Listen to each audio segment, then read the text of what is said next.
The gilded chandeliers of the Starlight Opera House shimmered, as if in tune with the crescendoing anticipation of the crowd. It was a cool October evening in Manhattan, and the theater buzzed with an energy that seemed almost electric. The debut of La Maschera Perduta, a daring new opera rumored to push the boundaries of tradition, had the city's elite dressed to the nines and seated with bated breath. Backstage, Nathaniel Delacroix, the 34-year-old star tenor, paced his dressing room. His velvet cloak, embroidered with silver thread, swirled around him like a tempest. Nathaniel was at the height of his career, a brilliant performer but notoriously difficult to work with. As he adjusted his mask in the mirror, a knock at the door interrupted him. 5 minutes to curtain, Mr. Delacroix, a stagehand called. Nathaniel offered no reply, only a curt wave. His focus was unshakable. The first act unfolded beautifully. Nathaniel's voice filled the grand hall, every note soaring, resonating like an echo of heaven itself. The audience, spellbound, barely noticed the ominous creaking of the rigging high above or the flickering lights that momentarily dimmed. The crescendo came suddenly, but not from the orchestra. It was Nathaniel, gasping, faltering, and then collapsing onto the stage. Gasps and murmurs rippled through the theater like a wave. The conductor froze, baton suspended midair, as the curtains were hastily drawn. Behind them, chaos erupted. "Someone call an ambulance." Claudine Lacroix, the opera's sharp-tongued director, stormed across the stage, her face pale with fury and fear. Nathaniel lay on the floor, convulsing slightly before stilling entirely.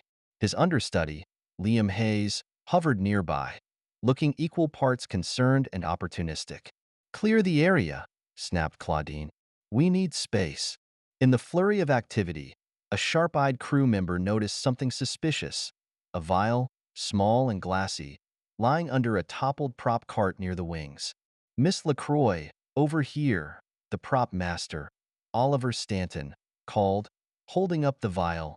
It was labeled in sharp, clinical handwriting. "Arsenic? Where did you get that?" Claudine barked, snatching the vial. "I didn't." Oliver began to protest, but before he could explain, the police arrived. Detective Evelyn March stepped into the pandemonium. Her reputation preceded her. A relentless investigator with a knack for uncovering hidden truths. Dressed in a tailored coat, her sharp gaze scanned the scene, absorbing every detail. "Everyone stay where they are," she commanded, her voice cutting through the din. "This is now a crime scene." The ambulance whisked Nathaniel away, leaving a sea of questions behind. Evelyn's first task was clear: figure out how arsenic had ended up in the opera house, and, more importantly, who had used it. In the security room, Evelyn leaned over the shoulder of the technician replaying the surveillance footage. The dimly lit screen flickered with images of the cast bustling backstage before the performance. "Pause it there," Evelyn said, pointing. The technician froze the frame. A shadowy figure, cloaked and masked, lurked in the wings, steps from where Nathaniel had collapsed. Evelyn's jaw tightened. The image was grainy, but it was unmistakable. "Zoom in." The figure's mask glinted eerily in the poor lighting, a haunting contrast to the surrounding chaos. "Who has access to the wings during a show?" Evelyn asked. "Only cast and crew," the technician replied. Evelyn straightened, her mind racing. This wasn't an accident. Someone had plotted Nathaniel's fall, and the answer was somewhere within the tangled web of the Starlight Opera House. As she turned to leave, her phone buzzed. The hospital's preliminary report had arrived. Nathaniel had ingested arsenic-laced tea. The dosage had been enough to incapacitate but not kill, this time. Backstage, the walls seemed to hum with tension. The cast whispered in clusters, glancing nervously at Evelyn as she approached the prop room. Oliver Stanton, hands still smudged with paint and trembling slightly, looked up at her. "Detective," he began, his voice defensive. "I swear I didn't." "Save it," Evelyn interrupted. "If the vial wasn't yours, how did it get under the prop cart?" "I don't know," Oliver insisted, his eyes wide with desperation. "I found it after Nathaniel collapsed. Someone must have planted it." "Who?" Evelyn shot back. Oliver opened his mouth to reply but hesitated. There was something in his gaze, a flicker of fear. "Out with it," Evelyn demanded. I, I don't know," he stammered, looking away. "But this place, it has secrets." Before Evelyn could press further, Claudine appeared, her presence as sharp as a blade. "Detective March," she said icily, "this little interrogation can wait. My opera is in shambles, and I need answers. Fast." "You'll get them," Evelyn replied, her tone cold. "But until I do, everyone is a suspect, including you." Claudine's lips thinned, but she said nothing. That night, Evelyn sat alone in her car, reviewing her notes. The masked figure, the vial of arsenic, the panicked prop master, a star with no shortage of enemies. The pieces were scattered, but the puzzle was far from solved. She flipped back to the security footage still paused on her laptop. The masked figure stared back at her like a phantom from the past, its presence silent but menacing. Tomorrow, she vowed, she'd unearth the secrets hidden in the shadows of the Starlight Opera House. The curtain had risen on the investigation, and Evelyn was determined to uncover the truth, no matter what. The sun rose over Manhattan, casting long shadows across the Starlight Opera House. The towering building, with its ornate facade and grand archways, seemed eerily silent in the early morning. Detective Evelyn March arrived, her coffee untouched as she mulled over the events of the previous night. Nathaniel Delacroix was alive, but his condition was precarious.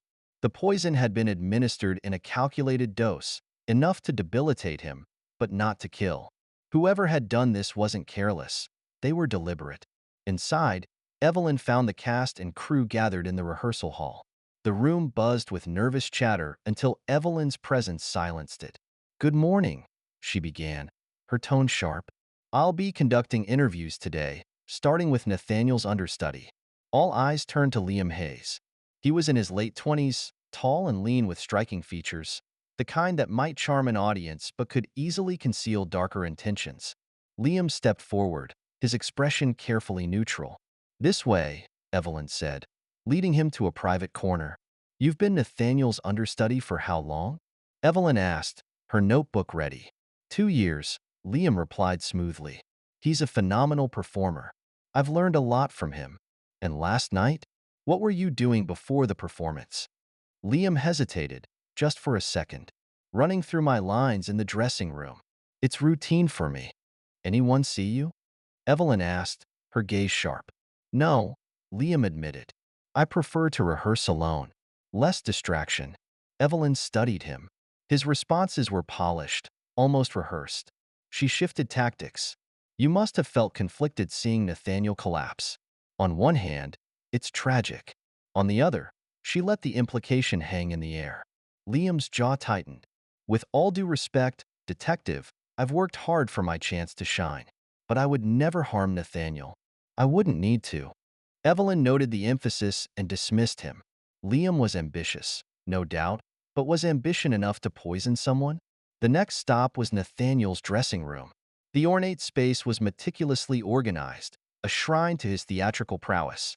Evelyn scanned the vanity, noting the discarded costume sketches, a half-empty bottle of whiskey, and a scattered pile of fan letters. Among them, one stood out, a note scrawled in bold, angry handwriting. "You don't deserve the spotlight. This ends tonight."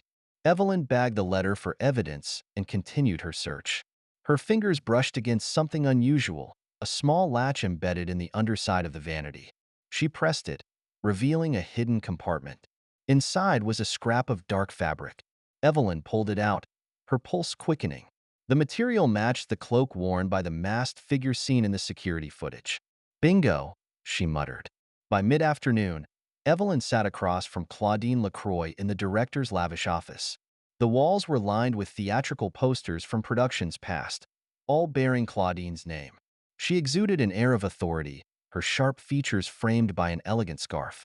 "Nathaniel had a reputation," Evelyn began. "Arrogant, demanding. Would you agree?"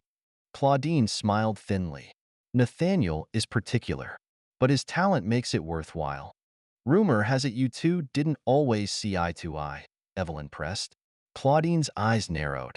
"Nathaniel and I disagreed on creative choices, yes, but that's the nature of theater. Nothing more. Evelyn leaned forward. Where were you during the performance last night? In the director's box, Claudine replied coolly. With donors. You're welcome to check. I will, Evelyn said, standing. But for now, don't stray far. As the evening approached, Evelyn revisited Oliver Stanton, the prop master. He was hunched over a workbench, repairing a shattered lantern. Got a minute? Evelyn asked. Oliver nodded warily. I've already told you, detective. I didn't plant that vial. Maybe not, Evelyn allowed. But you've been working here a long time. You must have noticed things. Tensions, rivalries, grudges. Oliver sighed, wiping his hands on a rag. Nathaniel. He wasn't easy to work with. Made enemies everywhere. Liam hates him for keeping him in the shadows. Claudine hates him for challenging her authority. And there's Esme. Esme? Evelyn asked, scribbling the name. One of the chorus girls, Oliver explained. Nathaniel had a fling with her. She's terrified it'll come out. Why's that? Because Claudine doesn't tolerate scandals, Oliver said grimly. And Nathaniel isn't the type to keep things discreet. Evelyn thanked him and left, her list of suspects growing longer by the hour. That night, Evelyn combed through more security footage. Something didn't sit right with her. The masked figure had been in the wings before Nathaniel collapsed, but there were gaps, moments where the footage cut or blurred. She leaned back in her chair, chewing her pin. Tampered footage pointed to an inside job. Someone had access to the cameras and a reason to obscure the truth. As she mulled it over, her phone buzzed. It was a text from an unknown number. Stay out of this, detective, or you'll be next. The Phantom. Evelyn's grip tightened on the phone. Whoever this Phantom was, they'd just made a critical mistake. Her investigation wasn't just a case anymore. It was a battle, and Evelyn never lost. Evelyn arrived at the Starlight Opera House at dawn, the imposing building cast in deep shadows.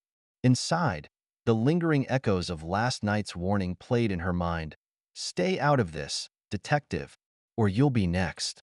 Whoever the so-called Phantom was, they wanted her afraid. They had miscalculated. She began the day with Esme, the chorus member whose name had surfaced in yesterday's interrogation. Esme was young, barely in her 20s, with wide, expressive eyes that brimmed with unease. She sat in one of the rehearsal chairs, nervously twisting a strand of hair. You were close to Nathaniel, Evelyn began, her tone matter of fact. Esme flinched.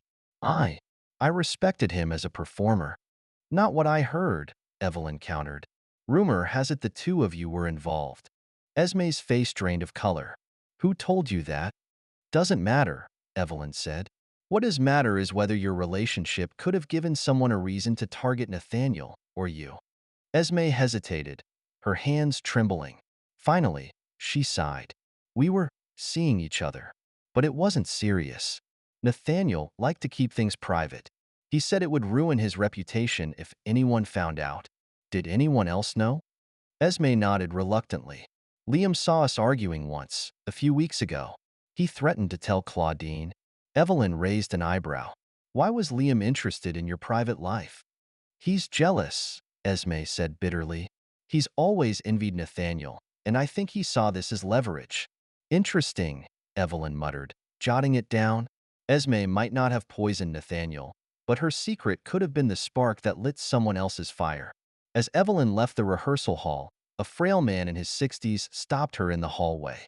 His wiry frame and weathered hands marked him as a veteran of the opera house. Detective March, he said, his voice low. I'm Robert, the house historian. I heard about what's been happening. Evelyn gestured for him to continue. There's something you should know, Robert said, glancing over his shoulder as if afraid of being overheard. The Phantom. It's not just a name. It's a legend here. Evelyn folded her arms, skeptical. A legend? Robert nodded. This theater has a dark history. Accidents, fires, performers vanishing without a trace. They say it's haunted by a spirit, a phantom, that punishes those who disrespect the art. Evelyn resisted the urge to roll her eyes. And you think this phantom poisoned Nathaniel? I don't know what I believe, Robert admitted. But the accidents, they've always happened when tensions ran high. It's like something or someone is watching. Evelyn thanked him, but dismissed the idea. Superstitions weren't evidence, and right now, she needed facts. Later that day, Evelyn returned to the prop room. Oliver Stanton, the prop master, looked worse for wear, dark circles under his eyes and a jittery energy about him. "You've got to help me," he blurted before Evelyn could speak. "Help you with what?" Oliver gestured to a stack of threatening letters he discovered in his toolbox that morning. The handwriting matched the note Evelyn had found in Nathaniel's dressing room. "They're signed by the Phantom," Oliver said, his voice shaking. Evelyn read one aloud. "You're a pawn in a game you can't win. Quit while you can." "Who knew about this toolbox?" Evelyn asked. "Everyone," Oliver replied miserably. "Crew, cast, even the cleaning staff. It's not locked." Evelyn scanned the room. The Phantom's reach was wider than she thought. As dusk fell, Evelyn pieced together the threads of her investigation. Esme's affair, Liam's jealousy, Claudine's grudges, Oliver's paranoia, and always the shadow of the Phantom looming large. Determined to confront the director again, Evelyn headed to Claudine's office. The door was locked, but muffled voices carried through the heavy wood. She knocked, and after a pause, the door creaked open. Claudine stood there, her face a mask of irritation. "Detective, I'm busy." "Too busy to explain these?" Evelyn held up copies of the threatening letters. Claudine's eyes widened, just for a moment, before she composed herself. "What are you implying?" "You tell me," Evelyn replied. "Someone's been playing puppet master, and your name keeps coming up." "I had nothing to do with this," Claudine snapped. "Yes, I've had my differences with Nathaniel, but I would never harm him." Before Evelyn could press further, her phone buzzed. A new message. "The stage isn't the only place for a performance. Watch your back." The Phantom. Evelyn's heart raced. The stakes were rising, and whoever was behind the mask wasn't done yet. That night, as Evelyn walked the empty hallways of the opera house, she felt the weight of the Phantom's warning. She paused beneath the grand chandelier, its crystals gleaming in the dim light. Above her, shadows shifted in the rafters. Was it her imagination, or had something, or someone, moved? She climbed the narrow staircase to the catwalk, her footsteps echoing. At the top, she found a discarded piece of black fabric snagged on a loose nail. It was identical to the cloak from the security footage. The Phantom had been here. Recently, Evelyn's pulse quickened. The game was escalating, and the Phantom was no longer content to lurk in the wings. The Starlight Opera House was abuzz with unease. Despite the lingering tension from Nathaniel's poisoning, Claudine insisted the show must go on. Liam Hayes had stepped into the lead role, a triumphant yet hollow replacement. Whispers of the Phantom and the detective's presence spread among the cast, fueling an air of dread that clung to every corner of the building. Detective Evelyn March sat in the shadows of the audience, her eyes scanning every movement. Tonight was a calculated risk. Performing again meant an opportunity to draw the Phantom into the light. Evelyn wasn't about to let it slip through her fingers. As the orchestra began its overture, Evelyn noticed a flicker on the mezzanine level. A shadow slipped across the balcony above the stage, too quick to be a stagehand. "Got you," she whispered, slipping out of her seat. Backstage, the atmosphere was taut with nerves.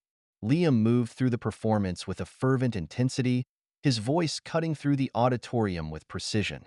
Yet his every gesture felt exaggerated, as if he were auditioning for more than the audience's applause. Claudine stood near the wings, her hawk-like gaze flitting between the stage and the crew.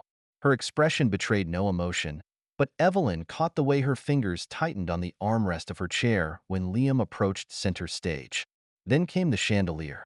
As Liam belted a soaring aria, the great crystal fixture above the audience began to sway. Slowly at first, almost imperceptibly, but then more violently. Gasps rippled through the crowd. A tremor of panic spread as the massive chandelier groaned under its suspension cables. Evelyn sprinted for the staircase to the catwalk, her heart pounding. The catwalk above the chandelier was narrow, the air heavy with the scent of old wood and metal. Evelyn moved cautiously, her flashlight casting long shadows against the beams. Halfway across, she spotted it, a figure in black, crouched near the rigging. The mask glinted faintly in the dim light. "Stop!" Evelyn shouted, her voice cutting through the creaks of the ancient structure. The figure bolted, darting across the catwalk with practiced ease. Evelyn pursued, her boots clanging against the metal. "Who are you?" she called out, her tone sharp and commanding. The phantom didn't answer. Instead, they veered into a narrow passage hidden behind the beams. Evelyn followed, adrenaline propelling her forward. The passage twisted and turned, a labyrinth of shadows and forgotten storage. Just as she thought she'd lost them, Evelyn emerged into an unexpected space, Claudine Lacroix's office. The office was dark, save for the faint glow of moonlight filtering through the blinds. Evelyn's flashlight swept the room, illuminating a chaotic scene. Papers were strewn across the desk, and a safe in the corner stood ajar. Evelyn moved closer, her eyes narrowing as she inspected the contents of the safe. Among the scattered documents was a small, familiar vial, arsenic. Beside it lay a series of handwritten notes, detailing Nathaniel's movements and schedules, along with what looked like a blueprint of the opera house. Claudine's initials were scrawled on several pages. "Damn it," Evelyn muttered under her breath. The evidence was damning, but something didn't sit right. Claudine had a motive, certainly. The creative clashes with Nathaniel, the pressure to salvage the opera's reputation. She had reason to want him out of the picture. But why would she leave incriminating evidence in her own office? Evelyn's thoughts were interrupted by a noise behind her. She spun around, her flashlight illuminating the doorway. Claudine stood there, her face pale, her eyes wide with anger and fear. "What are you doing in my office?" Claudine demanded. Evelyn raised an eyebrow, holding up the vial. "Care to explain this?" Claudine's gaze flicked to the arsenic, then back to Evelyn. "It's not what it looks like." "Really?" Evelyn pressed. "Because right now, it looks like you had everything you needed to poison Nathaniel." Claudine's composure cracked. "I didn't poison him," she hissed. "I was trying to stop it." "Stop it?" Evelyn echoed, unconvinced. Claudine's shoulders slumped. "Someone's been blackmailing me for weeks. They threatened to ruin my career, to destroy the opera if I didn't cooperate. I didn't know how far they would go." Evelyn studied her carefully. Claudine's fear seemed genuine, but fear wasn't proof. "Who's blackmailing you?" Evelyn asked. "I don't know," Claudine admitted, her voice breaking. "They left notes. No name, no face. Just demands." Evelyn's instincts buzzed. Claudine might not be the mastermind, but she was far from innocent. Someone was using her, and that someone was still out there. As Evelyn escorted Claudine to the authorities, her mind raced. The phantom had led her here deliberately, but why? Was it to frame Claudine, or to distract her from something, or someone else? Back in the auditorium, the chandelier had been stabilized, and the performance limped to its conclusion. The audience applauded, but the applause felt hollow, as if even the patrons sensed the danger still lingering in the shadows. Evelyn stood near the stage, her eyes scanning the crowd. Somewhere among them, the phantom was watching. The final curtain fell, but Evelyn knew the real performance was yet to come. The air in the Starlight Opera House was thick with anticipation. Tonight was the closing performance of La Maschera Perduta, and the house was sold out. For many, it was the promise of high art. For Detective Evelyn March, it was a trap meticulously laid to catch the phantom. The plan was simple. Evelyn had pieced together enough of the tangled threads to make her move. Claudine Lacroix was in custody, but Evelyn wasn't convinced she was the true mastermind. The blackmail, the arsenic, and the meticulous staging of Nathaniel Delacroix's poisoning. It all pointed to someone far more cunning. As the orchestra tuned, Evelyn took her place in the wings, her sharp eyes fixed on the stage. Liam Hayes was performing in his final role as the lead, his charisma electrifying the crowd. But tonight, the spotlight wasn't the only thing on him. It was Evelyn's suspicion. Backstage, tension crackled like a live wire. The crew moved in hushed whispers, their eyes darting nervously to the rafters and the darkened corridors. Oliver Stanton, the beleaguered prop master, approached Evelyn, clutching a crumpled piece of paper. "I found this in the rigging," he whispered, his face pale. Evelyn unfolded the note, her stomach tightening as she read. The finale will be unforgettable. The Phantom. Her gaze swept the theater, her mind racing. The Phantom was planning something. The question was, who would be their target? The second act unfolded flawlessly, the music swelling as Liam took center stage. Evelyn moved toward the control room, where the security footage streamed onto a bank of monitors. There it was again, the masked figure, lurking in the shadows of the upper balcony. This time, Evelyn didn't hesitate. "Keep the cameras rolling," she ordered the technician, and sprinted toward the balcony. The climb was grueling, her footsteps echoing through the cavernous stairwell. At the top, Evelyn emerged into the balcony's dim light. The masked figure stood at the edge, watching the stage below. "Don't move," Evelyn commanded, her gun drawn. The Phantom turned slowly, their expression hidden behind the ornate mask. For a moment, they didn't speak, the silence heavy and deliberate. "You're too late, detective," the Phantom finally said, their voice distorted by a voice modulator. Evelyn stepped closer. "Take off the mask. Now." The Phantom laughed, the sound cold and mocking. But before Evelyn could react, they darted into the shadows. "Stop!" Evelyn shouted, giving chase. The pursuit led her through a maze of narrow passages and backstage corridors. As she rounded a corner, she spotted the Phantom disappearing into the trap room, a hidden space beneath the stage used to store and manipulate props. Evelyn entered cautiously, her gun raised. The room was dark, the only light coming from the faint glow of the stage above. A sudden noise made her whirl around. Behind her, the Phantom stood, the mask now removed. It was Liam Hayes. Evelyn's jaw tightened as the pieces fell into place. "It was you all along," she said, her voice low but steady. Liam smirked. "I prefer the Phantom. It has a certain flair, don't you think?" "You poisoned Nathaniel to take his place," Evelyn said, her tone laced with disgust. "But why frame Claudine?" "Claudine was a liability," Liam replied, stepping closer. "She didn't appreciate my talents. I deserved the spotlight, detective. Nathaniel was a relic and Claudine, she was just in the way." "You manipulated everyone," Evelyn said, her grip tightening on her gun. "The blackmail, the letters, the arsenic. It was all you." Liam's smirk widened. "You're sharp, detective. But none of it matters now. The show must go on." Before Evelyn could react, Liam lunged at her, knocking her gun aside. They grappled, the confined space making every movement a struggle. Liam reached for a nearby rope, looping it around Evelyn's arm in an attempt to restrain her. But Evelyn fought back with a swift elbow to his ribs, sending him sprawling. She grabbed her gun, leveling it at him as he tried to stand. "It's over," she said firmly.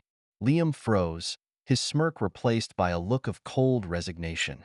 By the time the curtain fell on the final act, Evelyn had led Liam through the wings, his hands cuffed behind his back. The audience, oblivious to the drama that had unfolded backstage, gave a standing ovation. Evelyn stood at the edge of the stage, watching as the applause thundered. The Starlight Opera House had been saved from its phantom, but its scars would linger.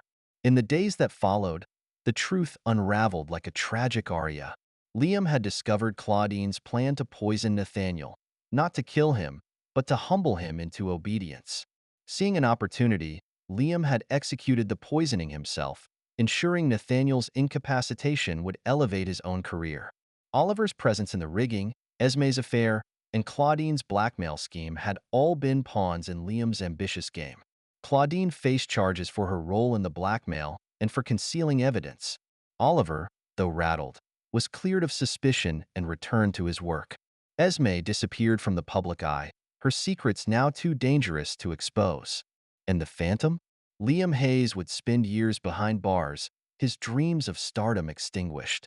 As Evelyn walked away from the Starlight Opera House for the final time, she glanced back at the grand chandelier. It shimmered in the morning light, a reminder of the danger and drama that had played out beneath it. The Phantom was gone, but the Opera House's dark allure remained.